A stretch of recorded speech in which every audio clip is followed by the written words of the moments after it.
ಊರ್ಮಿಳಾಗೆ 3 ಸೊಸೆಯಂದರು. ಇಬ್ರು ತುಂಬಾ ರಿಚ್ ಫ್ಯಾಮಿಲಿಯಿಂದ ಬಂದಿರುವ ಸೊಸೆಗಳು. ಪಾಪ ಒಬ್ಳು ಬಡಮನೆಯಿಂದ ಬಂದಿರುವ ಸೊಸೆ. ಅವಳು ಅತ್ತೆ ಹತ್ರ ಬೈಸ್ಕೊಳ್ಳೋದ್ ಮಾತ್ರ ಅಲ್ಲ, ಅವರ ಕೋಸಿಸ್ಟರ್ಸ್ ಹತ್ರನೂ ಅವಳು ಬೈಸ್ಕೋಬೇಕಾಗಿತ್ತು. ಅವಳು ಯಾವಾಗ್ಲೂ ಮನೇಲಿ ಅಡಿಗೆ ಮಾಡೋ ಕೆಲ್ಸ, ಮನೆ ಕೆಲ್ಸ ಮಾಡ್ತಿದ್ಲು. ಸೋನರ್, ಅಮ್ಮ ಸೋನರ್ ಎಲ್ಲಿದ್ಯಾ? ಏಯ್ ಸೋನಲ್, ಎಲ್ಲೇ ಸತ್ತಿದ್ಯಾ ಕತ್ತೆ? ಅತ್ತೆ ಬರ್ತಿದ್ದೀನಿ. ಅವಳು ಕೈಯಲ್ಲಿ ಟೀ ತಗೊಂಡು ಅತ್ತೆ ಕೊಡಕ್ ಬರ್ತಾಳೆ. ಟೀ ತಗೊಳ್ಳಿ ಅತ್ತೆ. ಏನೇ ನನ್ನ ಬಡ ಸೊಸೆ, ಟೀ ಮಾಡ್ತಿದ್ಯಾ ಇಲ್ಲ ಏನಾದ್ರೂ ಚಟ್ನಿ ಮಾಡ್ತಿದ್ಯಾ? ಯಾಕೋ ಇಷ್ಟ್ ಲೇಟು? ಅಯ್ಯೋ ಅತ್ತೆ, ಕೆಲ್ಸ ತುಂಬಾ ಜಾಸ್ತಿ ಇತ್ತು, ಅದ್ರಿಂದ ನನ್ಗೆ ರೆಸ್ಟೇ ಇಲ್ಲ, ಕೆಲ್ಸ ಮಾಡ್ತಿದ್ದೆ. ನಮ್ ಕಾಲದಲ್ಲಿ ನಾವು ನಿಂತರನೇ ಕೆಲ್ಸ ಮಾಡ್ತಿದ್ವಿ. ನಿಂತರ ಈ ತರ ಯಾರಿಗೂ ಕಂಪ್ಲೇಂಟ್ ಮಾಡ್ತಿರ್ಲಿಲ್ಲ. ಮತ್ತೆ ನಿನ್ ಕೆಲ್ಸ ಮಾಡಕ್ ಕಷ್ಟನಾ?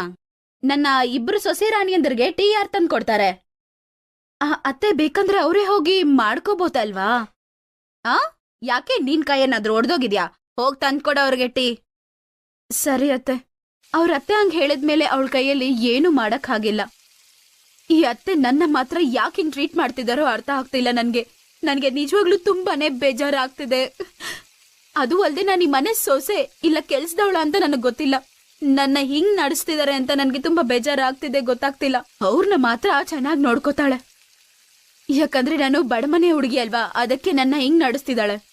ಛ, ಮನ್ಸಲ್ಲಿ ಹಿಂಗ್ ಕೊರಗ್ತಿರೋದು ಏನೂ ಆಗಲ್ಲ ಬಿಡು. ಯಾಕಂದ್ರೆ ಬಡವ್ರ ಬಗ್ಗೆ ಕೇಳೋರು ಯಾರೂ ಇಲ್ಲ.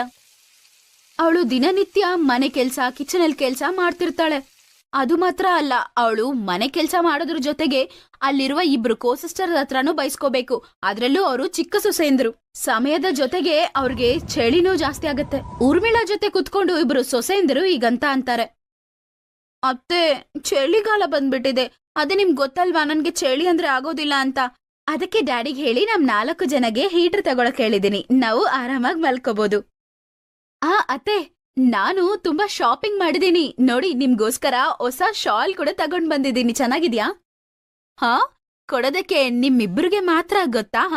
ನಿಮ್ಮಿಬ್ರಿಗೋಸ್ಕರ ಹೊಸ ಬೆಡ್ಶೀಟ್ಸ್ ನ ತಗೊಂಡ್ ಬಂದಿದ್ದೀನಿ ನಾನು. ಅಯ್ಯೋ ಅತ್ತೆ, ಅದಿವಾಗ ಯಾಕೆ ಹೇಳಿ? ಅರೆ, ಯಾಕೆ ಅವಶ್ಯಕತೆ ಇಲ್ಲ ಹೇಳಿ. ನಿಮ್ ರೂಮಲ್ಲಿರುವ ಬೆಡ್ಶೀಟ್ಸ್ ಎಲ್ಲ ಹಳೇದಾಗ್ಬಿಟ್ಟಿದೆ. ಅದು ಮಾತ್ರ ಅಲ್ಲ, ಮತ್ತೆ ನೀವಿಬ್ರು ಚಳಿಯಿಂದ ನರ್ಲಾಡ್ಬಾರ್ದು. ಅದಕ್ಕೆ ನಾನು ತಡ ಮಾಡ್ದೆ ನಿಮ್ಗೋಸ ತಂದ್ಬಿಟ್ಟೆ. ಮತ್ತೆ ಏನು, ನಿಮ್ ಅತ್ತೆ ಹತ್ರ ದುಡ್ಡೇನ್ ಕಡಿಮೆ ಇದೆ ಅಂತ ಅನ್ಕೊಂಡ್ರಾ? ಆಗ ಸೋನಲ್ ಊರ್ಮಿಳಾ ಹತ್ರ ಅಂತಾಳೆ, ಅತ್ತೆ ಅವರಿಬ್ರಿಗೂ ನೀವು ಬೆಡ್ಶೀಟ್ಸ್ ತಂದಿದ್ದೀರಾ ಅಂದ್ರೆ ನನ್ಗೂ ದಯವಿಟ್ಟು ಒಂದು ತಂದ್ಕೊಡಿ. ಇವಾಗ ತುಂಬಾ ಚಳಿ ಜಾಸ್ತಿ ಆಗ್ತಿದೆ, ನನ್ಗೆ ಕೆಲ್ಸ ಮಾಡಕ್ಕೂ ಆಗಲ್ಲ.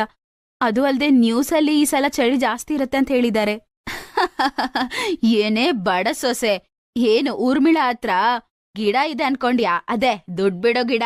ನಿನ್ಗೀಸ್ಕೊಡೋಳಿಲ್ ಯಾರೂ ಇಲ್ಲ. ಆದ್ರೆ ಅತ್ತೆ, ನೀವಿವಾಗ್ಲೇ ಹೇಳ್ತಿದ್ರಿ ನಿಮ್ ಹತ್ರ ತುಂಬಾ ಜಾಸ್ತಿ ದುಡ್ಡಿದೆ ಅಂತ. ಬೆಂಕಿ ತರ ಉರಿತಿರುವ ಊರ್ಮಿಳನ ಕೋಪದಲ್ಲಿ ಇವರಿಬ್ರು ಇನ್ನೂ ಸ್ವಲ್ಪ ಕೆರೋಸಿನ್ನ ಹಾಕ್ತಾರೆ. ಏನತ್ತೆ, ಇವಳು ಸ್ವಲ್ಪ ಮಾತು ಜಾಸ್ತಿ ಆಡಕ್ ಶುರು ಮಾಡ್ಬಿಟ್ಟಿದ್ದಾಳೆ. ಮಾತಿಗ್ ಮಾತು ಕೊಡ ಚೆನ್ನಾಗ್ ಕಲ್ತಿದ್ದಾಳೆ ಇವಳು. ಊರ್ವಶಿ, ನೀನೇನ್ ದೊಡ್ಡ ಸೆಲೆಬ್ರಿಟಿ ಅಲ್ಲ ನಾನ್ ನಿನ್ಗೆ ಸೇವೆ ಮಾಡೋದಕ್ಕೆ. ಅಯ್ಯೋ, ನೋಡಿದ್ರ ಅತ್ತೆ ಹೆಂಗ್ ಮಾತಾಡ್ತಿದ್ದಾಳೆ ಅಂತ ಈ ನಿನ್ನ ಬಡವ ಸೊಸೆ. ಇವಳಿಗೆ ತಿಂದು ತಿಂದು ಗೊಬ್ಬು ಜಾಸ್ತಿ ಆಗ್ಬಿಟ್ಟಿದೆ. ಕೆಲ್ಸ ಮಾಡ್ಬೇಕಂದ್ರೆ ಇವಳಿಗೆ ಕೈಕಾಲು ಮೈ ನೋವು ಬರತ್ತೆ, ಆದ್ರೆ ಮಾತಾಡೋದಕ್ ಮಾತ್ರ ಇವಳಿಗೆ ಬಾಯಿ ನೋವು ಬರೋದಿಲ್ಲ. ಹಂಗಂತ ಹೇಳಿ ಊರ್ಮಿಳಾ ಅಲ್ಲಿಂದ ಹೋಗ್ಬಿಡ್ತಾಳೆ. ಆಗ ತಾನ್ಯಾ ಹೀಗಂತಾಳೆ, ಏನಮ್ಮ ಬಡ ಸೊಸೆ, ನೀನು ಎಷ್ಟೇ ನಾಟಕ ಮಾಡಿದ್ರು ನಮ್ ಜಾಗಕ್ಕೆ ನೀನ್ ಬರಕ್ಕಾಗಲ್ಲ. ನಾವು ಕೋಹಿನೂರ್ ಡೈಮಂಡ್ಗಳು, ನೀನು ಬಿಕಾರಿ ಕಣೆ, ನೀನು ಬಿಕಾರಿ. ಹೇಳ್ತಿದ್ದೀನಲ್ಲ, ಜ್ಞಾಪಕ ಇಟ್ಕೋ. ಇದೇ ರೀತಿ ದಿನ ಕಳೀತಿರುತ್ತೆ. ಅದ್ರ ಜೊತೆಗೆ ಚಳಿ ಕೂಡ ಹೆಚ್ಚಾಗ್ತಿರುತ್ತೆ. ಒಂದ್ ಕಡೆ ರಿಚೆಸ್ಟ್ ಸೊಸೆಗಳು ತುಂಬಾ ಸುಖವಾಗಿ ನಿದ್ದೆ ಮಾಡ್ತಿರ್ತಾರೆ. ಪಾಪ ಇನ್ನೊಂದು ಕಡೆ ಬಡವ ಸೊಸೆ ಕಷ್ಟ ಪಡ್ಕೊಂಡು ಚಳಿಯಲ್ಲಿ ನರ್ಲಾಡ್ತಾ ಇರ್ತಾಳೆ. ಮಾರನೇ ದಿನ ಬೆಳಗ್ಗೆ ಅವಳು ಎದ್ದು ಅವಳು ಕೆಲ್ಸ ಎಲ್ಲ ಮಾಡಕ್ ಶುರು ಮಾಡ್ತಾಳೆ. ಮತ್ತೆ ಪಾತ್ರೆ ತೊಳೆಯೋಣ ಅಂತ ಸಿಂಕ್ ಹತ್ರ ಹೋದಾಗ ನೀರಲ್ಲಿ ಕೈ ಇಟ್ರೆ ಅವಳಿಗೆ ತುಂಬಾ ಚಳಿ ಆಗ್ಬಿಡುತ್ತೆ. ಆಗ ಅವಳು ಊರ್ಮಿಳಾನ ರೂಮ್ಗೆ ಹೋಗ್ತಾಳೆ. ಅಲ್ಲಿ ಅವಳು ಸುಖವಾಗಿ ಬೆಡ್ ಮೇಲೆ ಕುತ್ಕೊಂಡು ಹೀಟರ್ ಹಾಕೊಂಡ್ ಮಜಾ ತಗೋತಾ ಇರ್ತಾಳೆ. ಆಗ ಊರ್ಮಿಳಾ ಹೇಗಂತಾಳೆ, ಏನೇ ಸೊಸೆ, ಆ ಕಡೆ ಈ ಕಡೆ ನೋಡ್ತಿದ್ಯಾ? ನನ್ ರೂಮಲ್ಲಿ ಏನಾದ್ರೂ ಕಳ್ತನ ಮಾಡಕ್ ಬಂದಿದ್ಯಾ? ಇಲ್ಲ ಅತ್ತೆ, ನೀರ್ ಬಿಸಿ ಮಾಡುವ ಮಿಷಿನ್ ಹುಡುಕ್ತಿದ್ದೆ.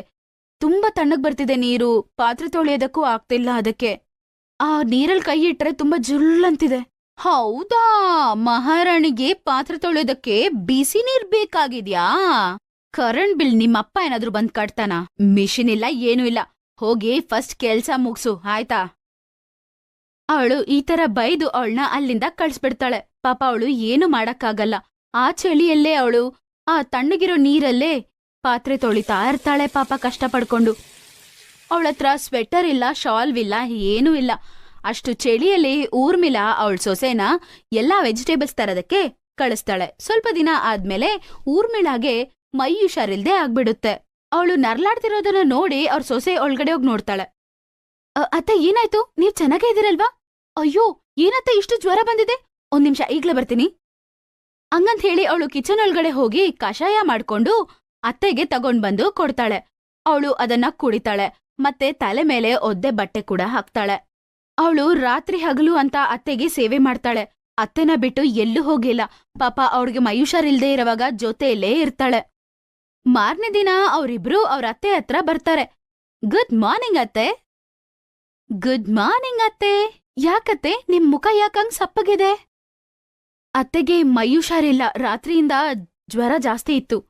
ಅಯ್ಯೋ ಉರ್ವಶಿ, ಬಾ ಇಲ್ಲಿಂದ ಹೋಗ್ಬಿಡಣ, ನಮ್ಗೂ ಫ್ಲೂ ಬಂದ್ಬಿಡುತ್ತೆ ಮತ್ತೆ. ಆಮೇಲೆ ಆ ರಿಚೆಸ್ಟ್ ಸೊಸೆಗಳು ಅಲ್ಲಿಂದ ಹೋಗ್ಬಿಡ್ತಾರೆ. ಆಗ ಊರ್ಮಿಳಾಗೆ ಚಪ್ಲಿಯಲ್ಲಿ ಒಡ್ದಂಗ್ ಆಗುತ್ತೆ. ನೀವಿಬ್ರು ನನ್ನ ಆರೋಗ್ಯ ಹೆಂಗಿದೆ ಅಂತ ಕೇಳಕ್ ಬಂದಿದ್ದೀರಾ ಅಂತ ಅನ್ಕೊಂಡೆ, ಆದ್ರೆ ನಿಮ್ ಲೆವೆಲ್ ಏನಂತ ನನ್ಗಿವಾಗ ಅರ್ಥ ಆಯ್ತು. ಸೋನಲ್, ನನ್ನ ಕ್ಷಮ್ಸು ತಾಯಿ. ಯಾವಾಗ್ಲೂ ನಾನ್ ನಿನ್ನ ತಪ್ಪಾಗ್ ತಿಳ್ಕೊಂಡೆ, ಮತ್ತೆ ನೀನ್ ಬಡವಳಂತ ನೀನ್ ಅವಮಾನ ಮಾಡ್ದೆ. ಅದಕ್ಕೆ ದೇವ್ರು ನನ್ಗೆ ಇವತ್ತು ಈ ಶಿಕ್ಷೆ ನೀಡಿದಾನೆ. ಅತ್ತೆ, ನಡೆದ ವಿಷಯ ಎಲ್ಲ ಯೋಚನೆ ಮಾಡಿ ಚಿಂತೆ